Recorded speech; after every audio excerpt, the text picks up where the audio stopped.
Assalamualaikum warahmatullahi wabarakatuh. Salam semoga semua hidup berbahagia. Apa kabar semuanya kawan-kawan? Semoga dalam kondisi yang terbaik, sehat, bahagia, sejahtera, selalu dimanapun kalian berada. Amin ya rabbal alamin. Kali ini saya hendak berbagi info tentang sebuah artikel yang diterbitkan dari website WHO, World Health Organization, yang berjudul Oksitosin sebagai Pertahanan Potensial Melawan COVID-19, yang ditulis oleh Amelie Sommier dan Angela Sirigu. Di artikel ini mereka menuliskan pendapat mereka tentang usulan bahwa oksitosin merupakan target biologis terhadap infeksi virus corona, terutama pada populasi berisiko tinggi dengan kondisi yang mendasari termasuk diabetes, tekanan darah tinggi, dan masalah kardiovaskular serta obesitas. Menurut mereka, para peneliti menerangkan bahwa oksitosin memberikan efek ganda dengan memberikan memobilisasi potensi pertahanan kekebalan dan dengan menekan tanggapan patogen karena reaksi berlebihan dari kekebalan bawaan. Jadi oksitosin itu istilahnya membantu untuk meningkatkan kekebalan tubuh, tapi juga menekan reaksi berlebihan dari imunitas terhadap respon patogennya masuk yang menyerang tubuh gitu. Jadi dia menguatkan tapi nggak bikin lebay, dia bikin lembut gitu, bikin bijak gitu. Nah, pada manusia peningkatan kadar oksitosin plasma yang dilaporkan pada fase awal penyakit penular dapat membatasi reaksi stres proinflamasi dan oksidatif yang berlebihan dengan menurunkan kadar interleukin di makrofag. Nah, oksitosin menggunakan peran fungsional metabolik pada penyakit kardiovaskular dengan mengatur detak jantung, tekanan darah, kontraksi otot. Terus pada diabetes, dia melalui pengambilan glukosa dan sekresi insulin. Lalu pada obesitas dia memberikan pola asupan makanan dan rasa kenyang. Lalu pada cedera lambung ada sifat anti ulcer di oksitosin tersebut, dan pada osteoporosis dia dengan pembentukan tulang dan resorpsi.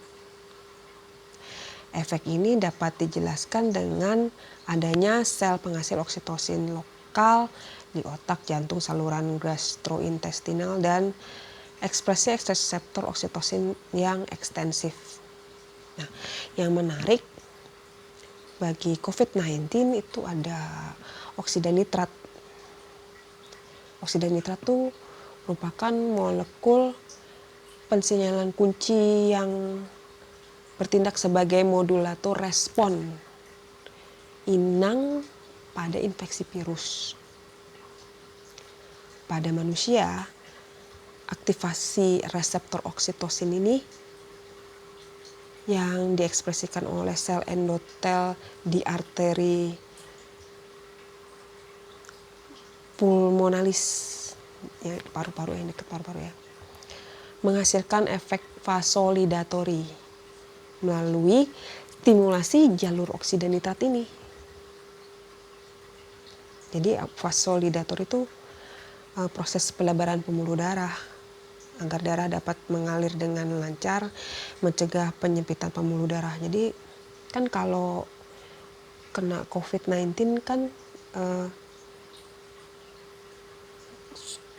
paru-parunya kan mengerut gitu kan, terus jantungnya biasa mengeras. Nah, dengan oksitosin itu karena dia melebarkan pembuluh darah, terus dia juga jantungnya melembut dan paru-parunya bisa ngembang.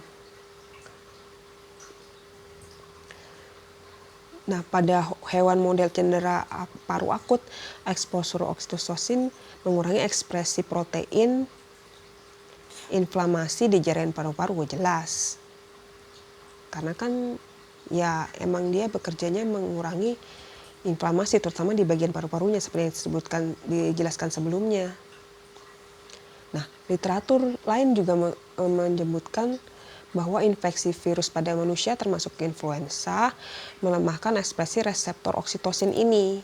Jadi ini menunjukkan peran kunci dari sistem oksitosin untuk kesehatan manusia. Jadi si para peneliti ini yang menulis artikel ini, dia memberikan usulan bahwa pemberian oksitosin itu untuk para penderita COVID-19 itu bagus sekali dan bisa diberikan dengan aman pada manusia dengan semprotan hidung atau injeksi intravena. Namun nggak tahu kenapa sampai sekarang, mungkin karena keterbatasan untuk produksi oksitosin massal atau mungkin distribusi atau entah apalah alasannya, mungkin pemberian oksitosin untuk solusi pengobatan COVID-19 tidak terlalu berjalan sepertinya. Tapi di sini kan membuat kita berpikir ya, terutama untuk para praktisi meditasi. Oksitosin itu kan hormon cinta kasih sebetulnya. Hormon yang diproduksi di dalam diri manusia, terutama ketika kita mengekspresikan cinta kasih ya, kasih sayang, cinta kasih, menyukai sesuatu, menyayangi sesuatu dengan tulus. Jadi sebetulnya kita bisa memproduksi hormon oksitosin itu sebanyak-banyaknya yang kita bisa sebetulnya dengan ya pertama kita kalau sebagai meditator kita bisa latihan meditasi, cinta kasih ya secara rutin ya.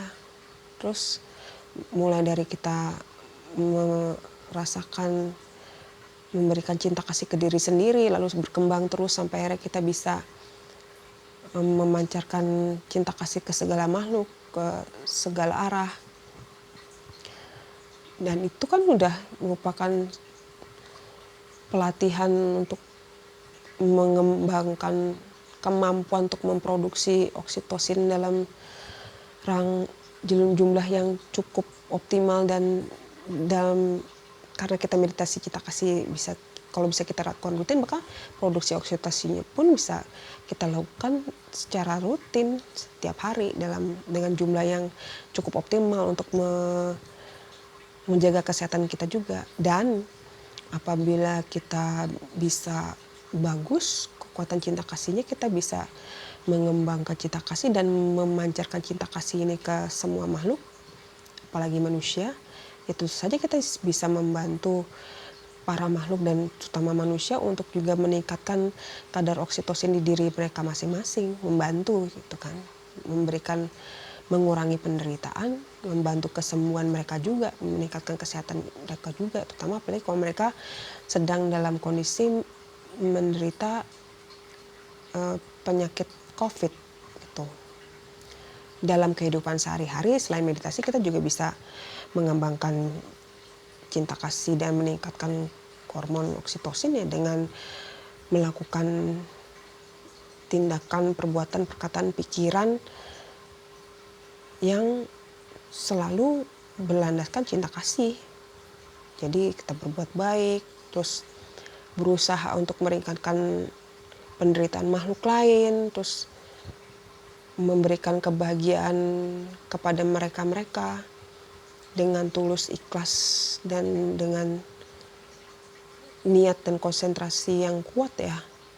Itu pasti akan meningkatkan kualitas hormon oksitosin di diri kita juga. Jadi baik untuk diri kita sendiri, kesehatan kita sendiri, tubuh kita sendiri, dan juga baik untuk kesehatan makhluk terutama manusia ya yang kita tolong gitu. Jadi kalau kita membuat mereka bahagia, mereka pasti senang, mereka pasti bahagia, mereka pasti merasakan cinta kasih kita. Maka otomatis ya kalau ingin meningkatkan kadar oksitosin dalam tubuh mereka, ya otomatis lah kalau mereka bahagia, senang karena merasakan kasih sayang kita, merasakan cinta kasih dari kita gitu. Jadi kesimpulannya, banyak-banyaklah berbuat baik, memancarkan cinta kasih, melatih meditasi cinta kasih setiap hari, dan memancarkannya ke semua makhluk, baik secara energi maupun dalam perbuatan, sikap, kata-kata, pun dari hanya sekedar pikiran gitu. Nggak ada ruginya sih kita berbuat baik dan memancarkan cinta kasih semampunya ya. Dan tentu saja dengan kesadaran dan kebijaksanaan dalam melakukan semua perbuatan dan tindakan kita. Semoga sharing saya ini bermanfaat. Semoga kita bisa selalu mendapatkan segala bentuk kebaikan dari semua pengetahuan yang kita miliki ini. Terima kasih atas perhatiannya, semoga berkah dan bermanfaat. Waalaikumsalam warahmatullahi wabarakatuh.